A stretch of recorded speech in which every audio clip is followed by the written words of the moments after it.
The Department of Justice today renewed a Trump administration vow to punish sanctuary cities by taking away their federal grants. The city of Austin and Travis County say they are already in compliance with the law, the Attorney General cited today. KXAN's Kylie McGivern is live for us tonight outside Central Booking at the Travis County Jail. Kylie.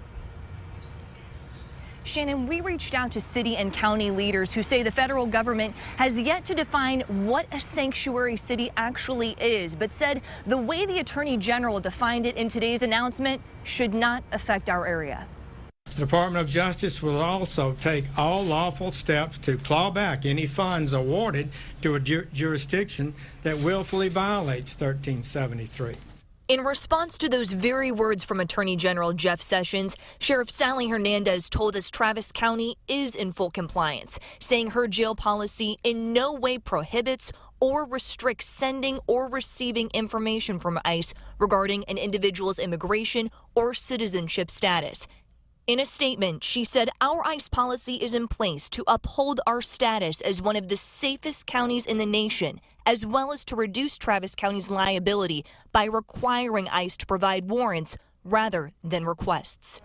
Councilmember Leslie Poole says the confusion is only creating more fear. The statements are breaking trust with our community. They are making our residents feel less safe. Failure to deport aliens who are convicted of criminal offenses puts whole communities at risk, especially immigrant communities in the very sanctuary jurisdictions that seek to protect the perpetrators. Mayor Steve Adler says Austin doesn't fit the Attorney General's description of a sanctuary city. When the Attorney General was identifying what he called sanctuary cities, he defined those as cities that were violating federal law, which were not in this community. So therefore, there shouldn't be any reason then that funding should be cut off for our area. And Judge Sarah Eckhart told us the law the Attorney General cited has been in federal grants for many years, in fact, and that Travis County has been in full compliance, calling the provision political retribution in her words. Now, the Attorney General, what he did not call out is specific cities. Councilmember Leslie Poole said she has been looking for a list and has yet to find one. Back to you.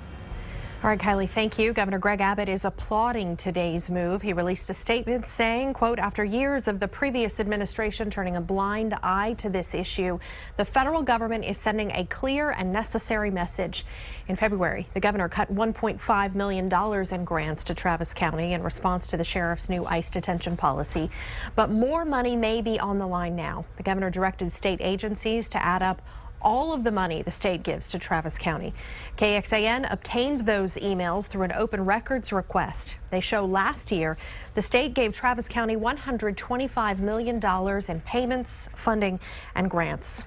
SB 4 is the bill that would ban sanctuary cities in Texas. The version the Senate passed would charge and jail local officials if they do not cooperate with federal immigration detainers. Its fate is now in the hands of House members. The bill got a hearing in the House State Affairs Committee nearly 2 weeks ago, but there's been no vote on whether to send it to the full House. Our coverage continues tonight on KXAN News at 10. Crime reporter Leslie Rangel looks at a related concern expressed by several law enforcement agencies who worry an increase in ICE arrests could make undocumented immigrants less likely to report crimes for fear they too could be deported. Sexual assault victims who could be silenced by fear. Austin police show us the numbers tonight on KXAN News at 10.